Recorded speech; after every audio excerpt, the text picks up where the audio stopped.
हैदराबाद की आवाम में मजलिस इत्तेहादुल मुस्लिमीन के लिए जो मोहब्बत थी उसमें और इजाफ़ा फरमाया और अल्लाह ने हैदराबाद की आवाम के ज़रिए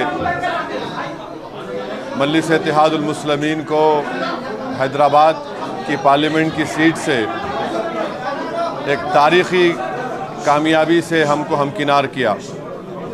मैं हैदराबाद की पार्लिमानी हल्के की आवाम का शुक्रगुज़ार हूँ कि उन्होंने यहाँ से अपने इत्तेहाद और अपनी मोहब्बत की बुनियाद पर 5वीं मरतबा यहाँ से मजलिस के उम्मीदवार को कामयाब किया।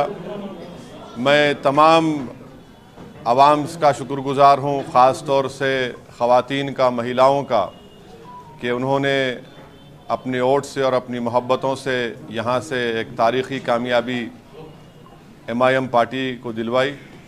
मैं शुक्रिया अदा करना चाहूँगा तमाम उन गयूर नौजवानों का और ख़ास तौर से फ़र्स्ट टाइम वोटर्स का, और साथ ही साथ हमारे बुज़ुर्गों का कि उनकी सरपरस्ती शामिल हाल रही, और जो यहाँ के मोअज़्ज़िज़ लोग हैं, उलमाए कराम हैं, मैं उनका भी शुक्रिया अदा करता हूँ, और हर तबक़े के से ताल्लुक़ रखने वाले अफराद का मैं शुक्रिया अदा करता हूँ।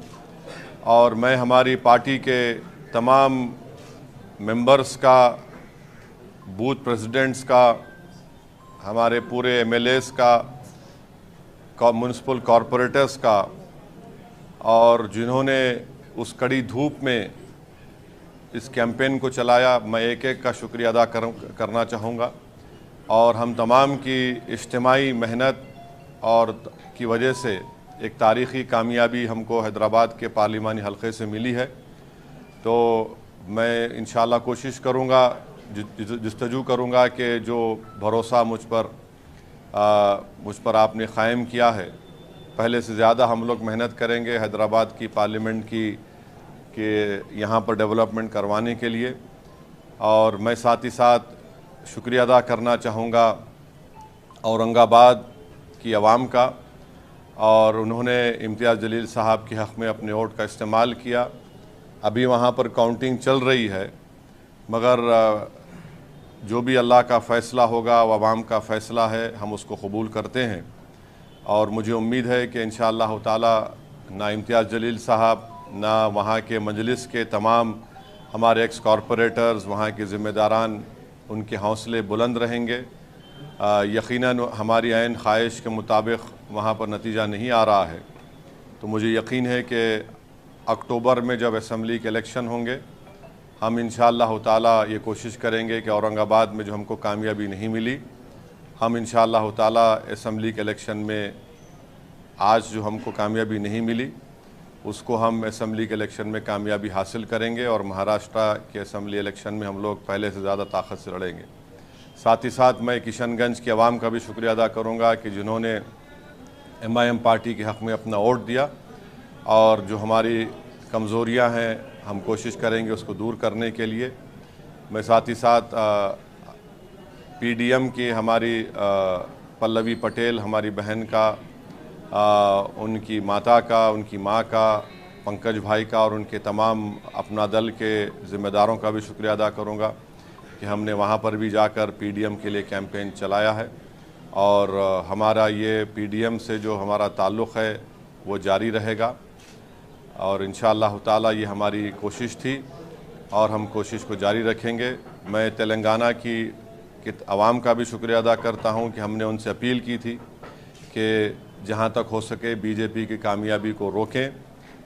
उन तमाम हज़रात का मैं तहे दिल से शुक्रगुज़ार हूँ कि जिन्होंने खामोशी से इस मुहिम को चलाया, जिन्होंने आगे बढ़कर ये कोशिश की कि BJP के बढ़ते हुए क़दमों को तेलंगाना में या उनकी कामयाबी को रोका जा सके। मैं उनका भी शुक्रिया अदा करता हूँ। अब दूसरी बात यह है कि मुल्क की आवाम ने एक फ़ैसला दिया है। अब ये बात तो वाज़ेह हो चुकी है कि BJP को अभी काउंटिंग चल रही है, ऐसा लगता है कि उनके पास मैजिक नंबर नहीं आएगा जो 272 का नंबर है। और ये इस बात का ये इसलिए नतीजा आया क्योंकि 10 साल में बीजेपी ने जो नफ़रत की सियासत की थी उससे आज लोग तंग आ चुके हैं। बीजेपी ने जो बड़े बड़े ख्वाब दिखाए थे और वो तमाम के तमाम वो ख्वाब झूठे थे, तो नौजवान इस बात को महसूस कर लिया कि बीजेपी बेरोज़गारी उनका मुक़द्दर बना चुकी है। किसान परेशान था, दलित और ख़ास तौर से जो लोग संविधान को चाहने वाले हैं वो इस बात को महसूस कर चुके थे कि मोदी ने जो 400 पार की बात की वो सिर्फ बाबा साहब अम्बेडकर के संविधान को ख़त्म करने के लिए की है। तो ये एक जो वर्डिक्ट आया है, अब अगर मोदी जी सरकार बनाएंगे तो उनको पार्लियामेंट में बैसाखियों के सहारे आना पड़ेगा। उनको पार्लियामेंट में बैसाखियों के सहारे आना पड़ेगा और वो भी बड़ा अच्छा नज़ारा होगा देखने के लिए, क्योंकि 400 पार, बल्कि माशाल्लाह से इतने जो आप लोग यहाँ पर जमा हैं, आप लोगों ने भी कहा था एक एक का नाम अगर लेके बोलूँ 450, किसी ने कहा 400। तो अंग्रेज़ी में एक कहावत है, you will have to eat the crow now, माने आपको कौवा खाना पड़ेगा। तो अब नहीं मालूम खाएंगे नहीं खाएंगे, मगर कहावत है। किसी एक माशाल्लाह एक साहब ने तो जो बड़े अपने आप को माहिर कहते हैं, उन्होंने कहा कि हैदराबाद हम नहीं जीतेंगे। खैर अल्लाह जो चाहता है वही होता है। तो तीसरी बात, अहम बात यह है कि अगर ऐसा मौका आता है कि देश के तीसरी मर्तबा प्रधानमंत्री वज़ीर आज़म नरेंद्र मोदी नहीं बनेंगे, अगर उसमें हमारी ज़रूरत पड़ी तो हम यकीनन उसमें साथ देंगे, क्योंकि हमने एक पब्लिकली एक स्टैंड लिया है कि हम बीजेपी को रोकेंगे। और चौथी बात यह है कि हम नरेंद्र मोदी से ये बताना चाह रहे हैं कि आप देखो ये नतीजा क्यों आया। उनको सेल्फ इंट्रोस्पेक्शन करने की ज़रूरत है और हम उम्मीद करते हैं कि पिछले 4 साल से जो लोग जेलों में सड़ रहे हैं उनकी फ़ौरन रिहाई अमल में लाई जाएगी क़ानूनी तरीक़े से। क्योंकि याद रखिए कि अगर आप कमज़ोर पे जुल्म करेंगे तो उस कमज़ोर की तकलीफ़ को ऊपर वाला सुनने वाला है। तो अब नहीं मालूम कि फाइनल काउंटिंग होने के बाद कितने सीट बीजेपी लाएगी, मगर मुझे लगता है कि इंशाअल्लाह ताला वो मैजिक नंबर बीजेपी नहीं लाएगी। और क्या होगा, कल क्या होगा, परसों क्या होगा, तो ये हमारा इनिशियल रिएक्शन है। मैं आपके ज़रिए से रेवंत रेड्डी को मुबारकबाद देता हूँ कि उनकी पार्टी 8 लोकसभा सीट पर कामयाबी हासिल की और महबूब नगर में भी हमने भी कोशिश की, कुछ 3000 वोट चिल्ला वोट से उनको कामयाबी नहीं मिली। सिकंदराबाद में मेजॉरिटी कम हुई है और अफसोस की बात यह है कि बहुत से मुकामात पर पार्लियामेंट कॉन्स्टिट्यूंसी में खोल दो प्रमोद है तो बहुत से मुकामात पर हम ये देखे हैं कि टीआरएस के लोग ओपनली बीजेपी को सपोर्ट कर रहे थे। ये भी आवाम के सामने आ गया। ये क्यों किए मेरे को नहीं मालूम। ये एज अ पॉलिटिकल स्ट्रेटजी उनकी बहुत गलत स्ट्रेटजी थी। अब इसका क्या खमियाजा उनको अदा करना पड़ेगा वो जानते हैं, मगर ये बात फैक्ट है। तो ये 4-5 चीज़ें मुझे आप तक कहना था। अब आपके पास कोई सवाल, एक सुनिए, आपके पास 5 से 10 मिनट का वक़्त है। मेरे को नमाज़ पढ़ना है मगरिब की, बशीर साहब को भी पढ़ना है और मगरिब का नमाज का वक्त जल्दी ख़त्म हो जाता। तो आराम से एक एक करके। अब एनडीए को कम आया ना, बीजेपी को ऐसे पार्टी इसको मेजॉरिटी नहीं आया, आप सोचते हैं भाई इंडिया बाय डिफॉल्ट इसको किसको बुलाना चाहिए? अभी इसको ऊपर तो खुद का मेजॉरिटी आया नहीं। देखिए, नहीं देखो राम, ऐसा है ना कि अभी तो फाइनल काउंटिंग ख़त्म नहीं हुई, अभी भी चल रही है काउंटिंग। नहीं, काउंटिंग होने के बाद क्या होगा जब बोल सकते हैं हम, अभी बहुत जल्दी होगा।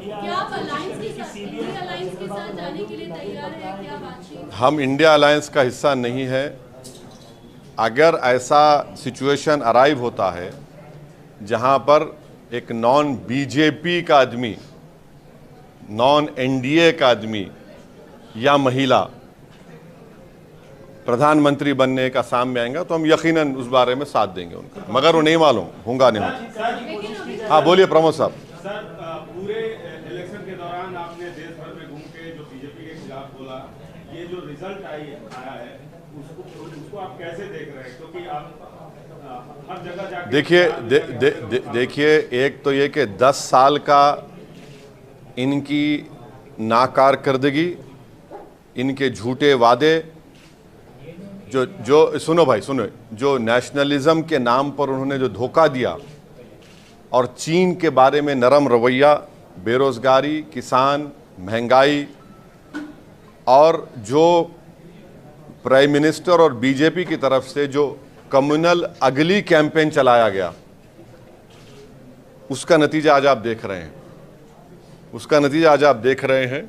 जैसा हैदराबाद में वाहियात किस्म का कैंपेन बीजेपी ने चलाया, बिल्कुल वाहियात किस्म का, उससे बढ़कर ज़्यादा वाहियात नरेंद्र मोदी ने कैंपेन करवाया। बस ऐसा दिख रहा था कि इस देश में मोदी की नज़र में सिर्फ मुसलमान ही वोट देने वाले हैं, कोई दूसरा देने वाला नहीं है। हर भाषण में उन्होंने एक एक चुन चुन के इस तरह की वाहियात बातें की, और तारीख उनके भाषण को हमेशा याद रखेगा। राहुल गांधी ने अपनी प्रेस कॉन्फ्रेंस में फिर से संविधान दिखाया, क्या उससे आप इत्तेफाक रखते हैं कि संविधान बदलने की साजिश हो रही थी? जिस तरह से कैंपेन में चला, कांग्रेस के कैंपेन में जो चला, आप उससे इत्तेफाक रखते हैं? मैं बार बार आपको ये बात कहता रहा कि 400 सीट का मतलब एक ही थे कि या तो संविधान को बदलने की तैयारी थी जिससे आरक्षण ख़त्म हो जाएगा, और सुनिए, या फिर बेसिक स्ट्रक्चर को ख़त्म कर देना। और आर्टिकल 29-30 के तो बीजेपी बरसों से खिलाफ है, जो कल्चर का प्रोटेक्शन और माइनॉरिटी के एजुकेशन इंस्टीट्यूट को प्रोटेक्ट करने का राइट देता है। तो ये है, संविधान अगर रहेगा तो इससे सबको फ़ायदा है ना। एक डॉक्यूमेंट है, उसमें फंडामेंटल राइट्स है, और हमेशा शुरू से आरएसएस देख लीजिए आप, पिछले 90 साल से आरएसएस हमेशा कॉन्स्टिट्यूशन को अटैक करती है। सर, आपके पड़ोसी राज्य में आपके दोस्त, कई बार उनको दोस्त कह चुके हैं, जगन मोहन रेड्डी को आपके दोस्त बुरी तरह हार गए, उसका कुछ कहना है? अवाम का फैसला है, अवाम का फैसला है, उसको उसकी इज्जत करनी चाहिए, रेस्पेक्ट करनी चाहिए। मुझे उम्मीद है कि वो रेस्पेक्ट करेंगे। हाँ हाँ, बताया जा रहा है कि कांग्रेस पार्टी इंडिया अलायंस कोशिश कर रही है, चंद्रबाबू नायडू। मेरे को नहीं मालूम। देखिए मैं उसका अलायंस का हिस्सा नहीं हूँ, मैं उसका जवाब नहीं दे सकता। लेकिन आप पॉलिटिशियन हैं सर, आप इतने सालों तक पार्लियामेंट में हाँ रहे हैं, ठीक, आप पॉलिटिशियन हैं। एक पॉलिटिशियन की सोच क्या कहती है कि ये जो सियासी सूरत हाल बना है उसमें क्या होना चाहिए, क्या हो सकता है? पॉलिटिकल पंडित के तौर पे पूछ रहा है। नहीं, मैं पॉलिटिकल पंडित नहीं हूँ, पंडित आप हैं महाराज। हाँ हाँ हाँ। अब आपको कैसे लग रहा है कि यूनिफॉर्म सिविल कोड हो या फिर सीएए की बात हो, ये बड़े मुद्दे हैं। एक बात याद रखिए, एक बात याद रखिए, आप लिख के रख लीजिए, अब देश में प्रोटेस्ट होगा, इसको आप नहीं रोक सकेंगे। आप देखेंगे किसान का एक मामला है, महाराष्ट्र में मराठा रिजर्वेशन है, ये सब चीजें हैं। आप किसी को, अगर आप बिल्ली को भी अगर आप एक कमरे में बंद करके ढक लेंगे ना दीवार की तरफ, तो बिल्ली कमरे में भागेगी, मगर एक वक्त आएगा बिल्ली अपना प्रोटेक्शन खड़े हो जाएगी। तो ये 10 साल का ये उनका नतीजा, और ख़ास तौर से 5 साल में जो उनका रवैया रहा है, तो बैसाखियों का आप लिटरल मीनिंग मत ले लीजिए। मैं सबको शहद, हाँ, बीजेपी के खिलाफ या टीडीपी को, नीतीश कुमार को आना चाहिए? मैं कैसा बोलूँगा? मैं उस पार्टी का, अरे मैं उस पार्टी का नहीं हूँ भाई, मैं उस पार्टी का नहीं हूँ, मैं नहीं बोल सकता। सवाल कांग्रेस पार्टी का हमेशा विरोध करते रहे हैं, लेकिन कांग्रेस पार्टी में सोनिया गांधी की आप हमेशा इज्जत करते रहे हैं। क्या सोनिया गांधी आपको व्यक्तिगत तौर पे इनवाइट करती हैं इंडिया अलायंस में, तो आप जाएंगे? मैं केसीआर की भी इज्जत करता हूं, करते रहूंगा। उसमें उससे इज्जत करने में बुरी बात क्या है? नहीं सुनिए, नहीं अरे देखिए ना कि ये मैं इंडिया अलायंस का हिस्सा नहीं हूं। हम नहीं, अगर निमंत्रण दिया जाता है, सोनिया गांधी आपको बाइज्जत इनवाइट करती हैं, तो आप आएंगे? अरे आप ये समझ रहे मेरी इज्जत नहीं है अभी? फिर बाहर क्या बात है? 3,47,000 से हैदराबाद की आवाम ने हमको कामयाब किया, ये सबसे बड़ी इज्जत दौलत है मेरे लिए। अब मैं देखिए, ये मेरे लिए बहुत काफ़ी है। जैसा हमेशा मैंने कहा कि हमारी गरीबी में शाही है, उस खुश हैं हम उसमें। सर, कॉन्स्टिट्यूशन को लेकर आप इंडिया अलायंस के जो टॉप नेता है, टॉप लीडर्स है, उससे आपका बयान इत्तेफाक रखता है, तो आप क्या नहीं एक बहुत कम सीट्स इंडिया अलायंस और बीजेपी और इंडिया अलायंस के बीच में अभी लग रहा है, तो आप क्या उनको एटलीस्ट फॉर्मल तौर पे आप क्या आपका सपोर्ट जारी करेंगे, या फिर उसके साथ साथ सर जो आप बीजेपी के खिलाफ सीएए, एनआरसी, एनपीआर के खिलाफ जो आप वोट मांगे हैं, तो आपको बहुत बड़ी तरीके से जीत मिली है हैदराबाद पे, तो इसको भी आप नेशनली उठाएंगे क्या? बिल्कुल उठाएंगे, हम ही तो उठा रहे हैं इन चीज़ों को, बराबर उठाएंगे। कहने का मतलब जो आपको मैंडेट यहाँ पे मिला, हाँ, इज्जत रखने के लिए, हाँ, उन ताकतों को रोकने के लिए क्या इंडिया अलायंस के साथ मैं देखिए, मैंने शुरुआत में ही आपके पूछे बगैर इस बात को कह दिया कि हमने, हमारी पार्टी ने पब्लिकली इस बात को डिक्लेयर किया कि अगर नॉन बीजेपी, नॉन एनडीए का कोई शख्स प्राइम मिनिस्टर बनने की कोशिश कर रहा है या बन सकता है तो यकीनन हम उसकी तायद करेंगे। मगर अभी काउंटिंग चल रही है और काउंटिंग मुकम्मल होने के बाद आपको पता चलेगा। ख़ास तौर से बीजेपी वो 272 का मैजिक नंबर क्रॉस करती है, टच करती, नहीं मालूम, मगर मुझे लगता है कि वो नहीं कर पाएगी। सर, आप बीजेपी को रोकने की बात कर रहे हैं, लेकिन लगातार चाहे असेंबली चुनाव हो, म्युनिसिपल हो या फिर अभी के लोकसभा, एक बात तो साबित हो गई ना कि इस देश में मुस्लिम वोट बैंक नाम की कोई चीज कभी थी ना कभी रहेगी। ये एक मिथ क्रिएट किया गया था, ये एक मिथ है। ये कभी इस मुल्क में कभी मुस्लिम वोट बैंक नहीं था। ये खामखा ये लोग पुकारते थे और हमारी कम्युनिटी खुश होती थी। कभी था ही नहीं, ना कभी रहेगा। सर, आप मुस्लिम वोट बैंक की बात कर रहे हैं, सबसे ज्यादा मुस्लिम पाए जाते हैं उत्तर प्रदेश में। उत्तर प्रदेश का आप रिजल्ट कैसा देखते हैं? वहां पे 40 से ज्यादा एसपी प्लस को मिलना और 40 से कम बीजेपी को मिलना, ये आंकड़े आप कैसा देखते हैं? और आप भी तो उत्तर प्रदेश में उतना आप कैंपेनिंग किए, तो आपका फिर नहीं तो एक बात सुन लीजिए, पूरा डेटा आने दीजिए। कितने सोशल ग्रुप्स, ओबीसीज, मुसलमान और दलित में जाटव है, पासी है, वाल्मीकि, कितने लोग वोट दिए, उसके बाद जवाब दे सकते हैं। मगर रिजल्ट तो आया ना। सर, तेलंगाना में 8 सीटें जीत गई बीजेपी। हाँ, आपके सूबे तेलंगाना में 8 सीटें बीजेपी जीत गई, क्या कहना है? अभी और कम हो जाएगा, कल से आप देखेंगे उनकी ताकत कम हो जाएगी। किसकी ताकत? बीजेपी की तेलंगाना में। नहीं, उनकी भी कम होंगी, आप फिक्र मत करिए। आप देख लीजिए, जो बाजा बजाए थे 400 पार का, तब लोग अंदाज़ा कर लिए। बाज़ लोग उसमें आ गए बातों में, तो अब उनको अंदाज़ा हो गया। आप कल से देखेंगे कि कल से पूरा जितना बुखार था ना, बुखार था या जो क्या बोलते वो तेलुगु में क्या बोलते, हाँ नहीं भानुमती क्या बोलते, उतारते ना वो, हाँ सब उतरेगा, कल से सब उतरेगा। अब ठेठ हैदराबादी जबान में तो मस्ती चढ़ गई थी, देखो आप बोलते नहीं, वो सब आप कल से देखो आप क्या क्या होने वाला। ये जो गर्दन मोटी हो गई थी ना सबकी कि हम ही बोले तो सब सही है, और माशाल्लाह से आप लोग तो उसको प्रमोट भी किए, एक आदमी प्रमोट किया उसको। माने मेरे को, जब मैं अभी टीवी देख रहा था अकबर के साथ, हम अकबर जो है काफ़ी उनका बारीक देखते हैं, उन्होंने 4-5 चैनल दिखाए। मैं बोला क्या दिखा रहे, तो बोले देखो एंकर की, देखो आप चेहरे पे कितनी तकलीफ है। 5-6 एंकरों को देखा मैं, इतनी तकलीफ क्यों है आपके एंकर्स को? अरे खुशी मनाइए, देश की जनता का फैसला है। आपके घर में तो चिराग जल रहा है ना, या कुछ आपको तो नुकसान हो गया, मेरे को नहीं मालूम। एक एंकर इतना ऐसा उदास लग रहा है कि भाई कि ऐसा दिख रहा है कोई घर में उनके कुछ हो गया, हादसा हो गया। पब्लिक का वर्डिक्ट है। हम उम्मीद करते हैं कि पूरे एंकर्स को रात में अच्छी नींद आएगी। अगर नहीं आएगी तो फिर आप कुछ इंतजाम करिए।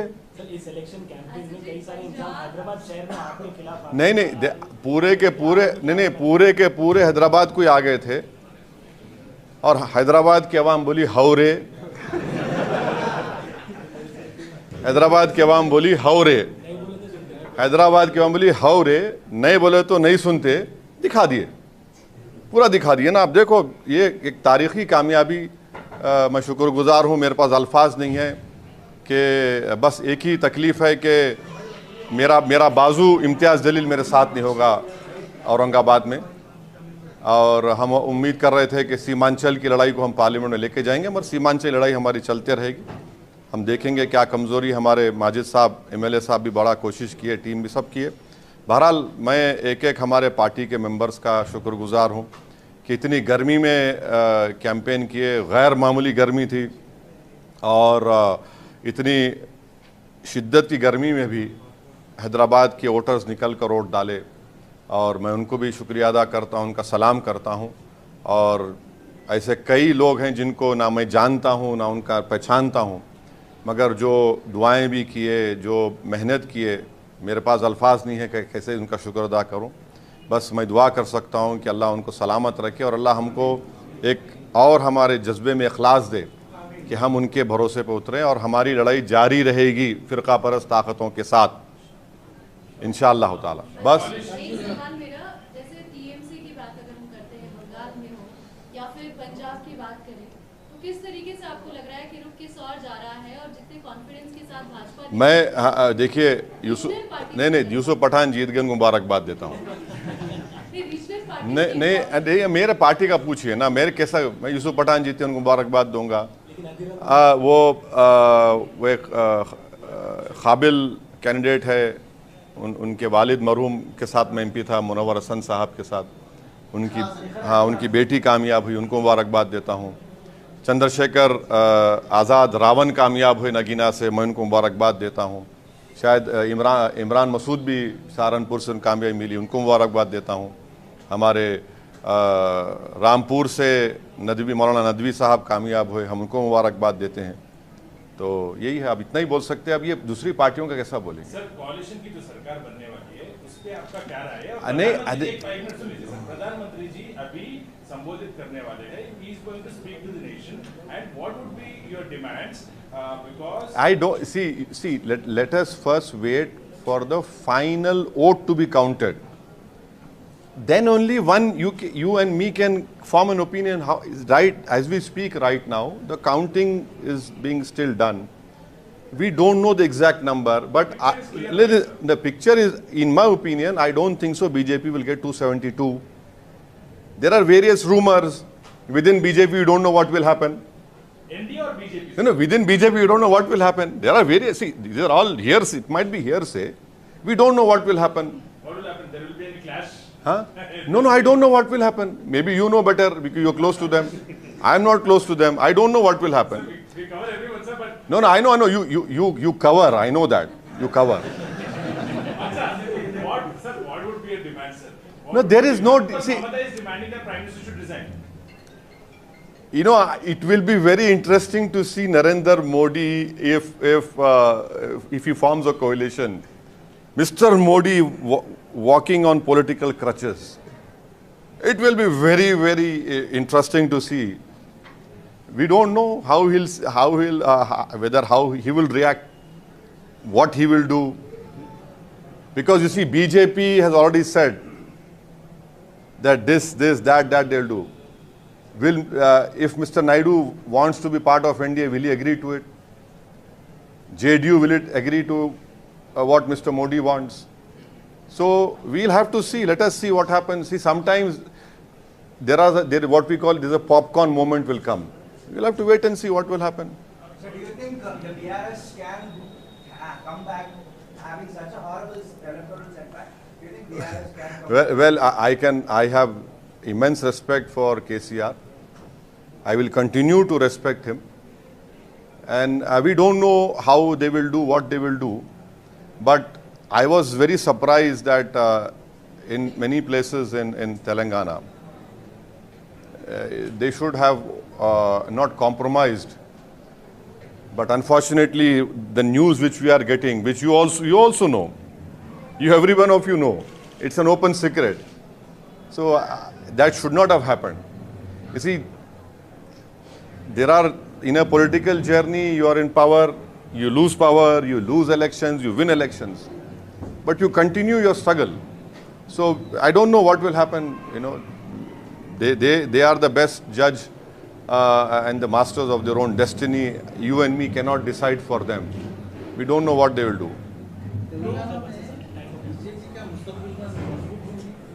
नहीं 8 सीट तो जीते बशीर साहब, तो यकीनन ये 8 सीट हमारे लिए एक लम्हे फ़िक्र है। और आपको याद होगा, मैं अपनी तकरीर में जो खिलवत में तकरीर हुई थी, मैं ये सब सीटों के नामा बोला था। आप देखो, मेरी तकरीर उठा के देख लो आप, ये सब नामा बोला था मैं। जहाँ से लोग जीते हैं मैं सब बोला था। तो अब बहुत सी बातें हैं, अब हम तो अपनी कोशिश किए, मगर मुझे यकीन है कि मुस्तकबिल में ये सब चीज़ें तब्दील होंगी। No, why? What is this? No. What is this? Today results have come. We want to develop Hyderabad. We want to keep Hyderabad safe. Communal amity should be strengthened. Akbaruddin Owaisi, our party leader, has stood up in the assembly and said, we will extend all the cooperation to you for the overall development of Telangana. We will continue to do that. But why everything has to be done on political basis? See, we have been given the mandate by the people, and we will have to safeguard that mandate also and deliver on the promises that we have made to the people of our respected constituencies. And Muslim reservation, sir. What about Muslim reservation? You should ask Chandrababu Naidu if he is supporting. No. I cannot answer everything here. Let us wait. You see, no. If tomorrow we don't know what Mr. Naidu will decide, but he is part of NDA. No, sir. He clearly said that. So then why are you asking me? Why are you asking me? It should be obvious to you. It should be very obvious to you. असल में राम मंदिर का मुद्दा और अयोध्या में जो हाल है, इसको आप कैसे देख रहे हैं, और खासकर यूपी में जिस तरीके से ऐसा है मैडम, आप एक कैसेट को हमेशा नहीं चला सकते।